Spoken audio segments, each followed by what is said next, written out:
ಪ್ರೀತಿಯ ದ್ವಿತೀಯ P U C ವಿದ್ಯಾರ್ಥಿಗಳೇ, ಎಲ್ಲರಿಗೂ ಕೂಡ ಮತ್ತೊಮ್ಮೆ ನಮ್ಮ ಯೂಟ್ಯೂಬ್ ಚಾನಲ್ಗೆ ಸ್ವಾಗತ. ನಾನು ನಿಮ್ಮ Islam sir. Welcome back to my another informative video. ನೋಡಿ, second year P U C business studies ಈ ಒಂದು ಪ್ರಶ್ನೆ ಪತ್ರಿಕೆಯನ್ನು ನಮಗೆ ಕಳಿಸಿಕೊಟ್ಟಂತಹ ಇವತ್ತೇ ನಡೆದಂತಹ ಎಕ್ಸಾಮಿನ ನಮ್ಮ ವಿಘ್ನೇಶ್ ಅವರಿಗೆ ಧನ್ಯವಾದಗಳನ್ನು ತಿಳಿಸ್ತಾ ಇದ್ದೇನೆ. ವಿಘ್ನೇಶ್ ಭಟ್ ಅಂತ, ಗಾಡ್ ಬ್ಲೆಸ್ ಯು. ಉಡುಪಿ ಜಿಲ್ಲೆನವರಾಗಿರ್ತಾರೆ. ಧನ್ಯವಾದಗಳು ಕಣಪ್ಪ. ಮುಂದಿನ ದಿನಗಳಲ್ಲಿಯೂ ತಾವುಗಳು ನಮಗೆಲ್ಲರಿಗೂ ಕೂಡ ನಮ್ಮ ಒಂದು ಯೂಟ್ಯೂಬ್ ಚಾನಲ್ಗೆ ಹೆಲ್ಪನ್ನು ಮಾಡಿ ಅಂತ ಹೇಳ್ತಾ ವಿಡಿಯೋನ ಮುಂದುವರಿಸ್ತಾ ಇದ್ದೇನೆ. ಬನ್ನಿ ವಿದ್ಯಾರ್ಥಿಗಳೇ, ಕ್ವಶನ್ ನಂಬರ್ 1 ನೋಡ್ತಾ ಹೋಗೋಣ. Select and write the correct alternative form ಅಂತ ಇದೆ.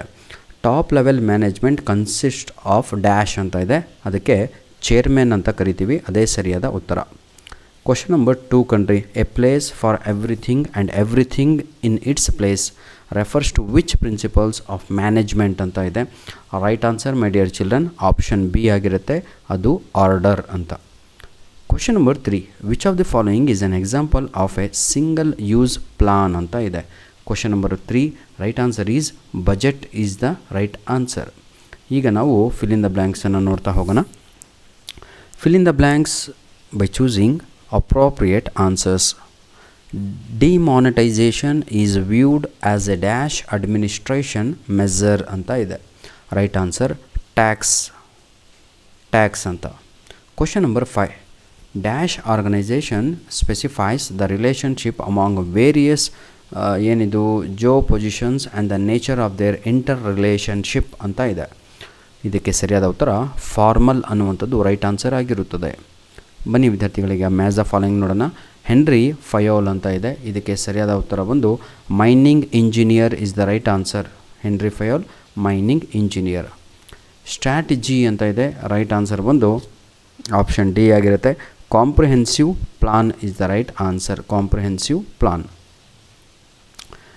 ಅಥಾರಿಟಿ ಅಂತ ಇದೆ. ಇದಕ್ಕೆ ಸರಿಯಾದ ಉತ್ತರ right to command is the right answer. Is right to command. ಹಾಗಿದ್ರೆ I repeat, first answer is mining engineer, second answer comprehensive plan, third answer right to command ಅಂತ. ಹಾಗಿದ್ರೆ ಈಗ ನಾವು 1 ಮಾರ್ಕ್ ಕ್ವಶನ್ಸ್ಗಳನ್ನು ನೋಡ್ತಾ ಹೋಗೋಣ. ವಾಟ್ ಈಸ್ ಎಫಿಷಿಯನ್ಸಿ ಅಂತ ಇದೆ. ಯಾವುದಾದ್ರೂ ಎರಡೂ ಕೂಡ ಬರೀಬೇಕು. ಇದು ಈಚ್ ಕ್ವಶನ್ ಕ್ಯಾರೀಸ್ 1 ಮಾರ್ಕ್ ಅಂತ, ಹೌದಲ್ವಾ? What is efficiency? ಎಫಿಷಿಯನ್ಸಿ ಅಂತ ಹೇಳಿದರೆ doing the work correctly with minimum cost and minimum wastage of resources is called efficiency ಅಂತ.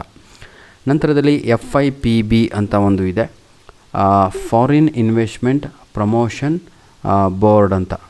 ಏನಾದರೂ ತಪ್ಪಿದರೆ ವಿದ್ಯಾರ್ಥಿಗಳೇ ದಯವಿಟ್ಟು ನಿಮ್ಮ ಒಂದು ಸಹಕಾರ ಬೇಕು. ದಯವಿಟ್ಟು ಅದನ್ನು ಕರೆಕ್ಟ್ ಮಾಡಿ. ಕಮೆಂಟ್ ಯಾವತ್ತೂ ಕೂಡ ಓಪನ್ ಆಗಿರುತ್ತೆ ನಮ್ಮ ಒಂದು ಯೂಟ್ಯೂಬ್ ಚಾನಲ್ನಲ್ಲಿ. ಆನ್ಸರ್ ಎನಿ 3 ಅಂತ ಇದೆ. ವಿ ಆರ್ ಇನ್ ನಾವು part be my dear children. Each question carries 3 marks. ಪ್ರತಿಯೊಂದು ಪ್ರಶ್ನೆಗೆ 2 ಅಂಕಗಳು ನಿಮಗಿಲ್ಲಿ ಸಿಗುತ್ತೆ.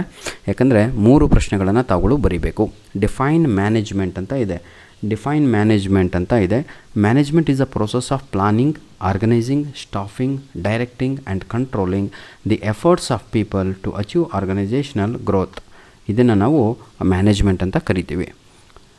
Second question, state any 2 importance of coordination ಅಂತ ಇದೆ. ಅದರ ಇಂಪಾರ್ಟೆನ್ಸ್ ಏನು ಅಂದರೆ ಯೂನಿಟಿ ಆಫ್ ಆ್ಯಕ್ಷನ್ನು, ಇನ್ನೊಂದು ಅಚೀವಿಂಗ್ ಆರ್ಗನೈಸೇಷನಲ್ ಆಬ್ಜೆಕ್ಟಿವ್ಸ್. ಆಯಿತಾ? ಇದನ್ನು ತಗೊಳ್ಳು ಬರೆಯಬಹುದಾಗಿದೆ. ಕ್ವಶನ್ ನಂಬರ್ 11ನಲ್ಲಿ state any 2 difference between unity of command and unity of direction ಅಂತ ಇದೆ. ಯಾವುದು? ಕ್ವಶನ್ ನಂಬರು 11 ಏನು ಹೇಳೋಣ, ಬನ್ನಿ. ಈಗ ಯೂನಿಟಿ ಆಫ್ ಕಮ್ಯಾಂಡ್ ಒಂದು ಕಡೆ, ಯೂನಿಟಿ ಆಫ್ ಡೈರೆಕ್ಷನ್ ಒಂದು ಕಡೆ. ಯೂನಿಟಿ ಆಫ್ ಕಮ್ಯಾಂಡಲ್ಲಿ 1 ಸೂಪರ್ವೈಸರ್ ಇರ್ತಾರೆ. ಅಂದರೆ 1 employee receives order froms only 1 supervisor. ಇಲ್ಲಿ ಯಾವುದೇ ರೀತಿಯಾದಂಥ ತೊಂದರೆ ಇರೋಲ್ಲ ಯೂನಿಟಿ ಆಫ್ ಕಮ್ಯಾಂಡಲ್ಲಿ. ಯೂನಿಟಿ ಆಫ್ ಡೈರೆಕ್ಷನಲ್ಲಿ ಏನಾಗುತ್ತೆ ಅಂದರೆ 1 plan and 1 head for a group, ಆಯಿತಾ, of activities with the same objectives ಅಂತ. Avoids confusion in reporting. ಇದರಲ್ಲಿ ಯೂನಿಟಿ ಆಫ್ ಕಮ್ಯಾಂಡಲ್ಲಿ ಕನ್ಫ್ಯೂಷನ್ನೇ ಇರೋಲ್ಲ. Here ensures coordination or activities ಅಂತ ಬರಿಬೋದು. ವಾಟ್ ಆರ್ ದ ರೂಲ್ಸ್ ಅಂತ ಇದೆ. ಗಿವ್ ಆ್ಯನ್ ಎಕ್ಸಾಂಪಲ್ ಅಂತ ಇದೆ. ನೋಡಿ, ರೂಲ್ಸ್ ಅಂತ ಹೇಳಿದರೆ rules are specific statement that tell what should be done ಅಂತ. ಇದನ್ನೇ ರೂಲ್ಸ್ ಅಂತ ಹೇಳ್ತೀವಿ. ವಾಟ್ ಶುಡ್ ಬಿ ಡನ್ ಅಂತ, ವಾಟ್ ಶುಡ್ ಬಿ ಡನ್ ಅಂತ. ಇದನ್ನು ನಾವು ರೂಲ್ಸ್ ಅಂತ ಕರಿತೀವಿ. ಸ್ಪೆಸಿಫಿಕ್ ಸ್ಟೇಟ್ಮೆಂಟ್ ಆಗಿರಬೇಕು. ದಟ್ ವಿಲ್, ಆಯಿತಾ, ಅದನ್ನು ನೋಡ್ತಾ ಹೋಗಬೇಕು.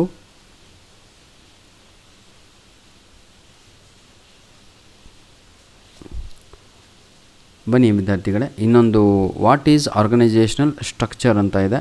ಆರ್ಗನೈಜೇಷನಲ್ ಸ್ಟ್ರಕ್ಚರ್ ಅಂತ ಹೇಳಿದರೆ it is the framework that ಏನಂತೀರ ತಗೊಳ್ಳು. ಆರ್ಗನೈಜೇಷನಲ್ ಸ್ಟ್ರಕ್ಚರ್ ಅಂದರೆ it is the structure is the framework that defines jobs, authority, responsibility and the relationship among the different positions in an organisation. ಇಂಥದ್ದನ್ನು ನಾವು ಆಯಿತಾ. ಧನ್ಯವಾದಗಳು. ನೋಡಿ ವಿದ್ಯಾರ್ಥಿಗಳೇ, ಪಾರ್ಟ್ ಸಿನಲ್ಲಿ ಆನ್ಸರ್ ಎನಿ 2 ಅಂತ ಇದೆ. ಇದು 100% ಆನ್ಯುವಲ್ ಎಕ್ಸಾಮಿಗೂ ಬರುವಂಥ ಒಂದು ಪ್ರಶ್ನೆ ಆಗಿದೆ, ನೆನ್ಪಿಟ್ಕೊಳ್ಳಿ. Briefly explain the principles of scientific management contributed by FM Taylor ಅಂತ ಇದಲ್ವಾ. ಆನ್ಯುವಲ್ ಎಕ್ಸಾಮಿಗೂ ಬರುವ ಸಾಧ್ಯತೆ ಬಹಳ ಇದೆ ಆಯಿತಾ. ಕ್ವಶನ್ ನಂಬರ್ 14 ಮತ್ತು ಯಾವುದು ಕ್ವಶನ್ ನಂಬರ್ 16 ಕೂಡ ಅಷ್ಟೇ. Explain briefly any 4 limitations of planning ಅಂತ ಇದಲ್ವಾ. ವೆರಿ ಇಂಪಾರ್ಟೆಂಟ್ ಕ್ವಶನ್ ಆಗಿರುತ್ತೆ. ಪಾರ್ಟ್ ಡಿಗೆ ನಾವು ಬರೋದಾದರೆ this is the last main question ಅಂದ್ಕೊಂಡಿದ್ದೀನಿ, 16 ಮಾರ್ಕ್ಸಿಂದು. Explain the characteristics of management, very important. Management is a series of continuous interrelated functions. What is organization? Explain the importance of organization. ಬಹಳ ಇರುವಂಥದ್ದು. ಧನ್ಯವಾದಗಳು. ಈ paper ಆದ ತಕ್ಷಣ ನಾನು ನಿಮಗೆ ಕನ್ನಡ ಪೇಪರ್ ಕೂಡ, ನಾನು ಮೀಡಿಯಂ ಪೇಪರ್ ಕೂಡ ಅಪ್ಲೋಡನ್ನು ಮಾಡಿಕೊಡ್ತೇನೆ. God bless you all the best.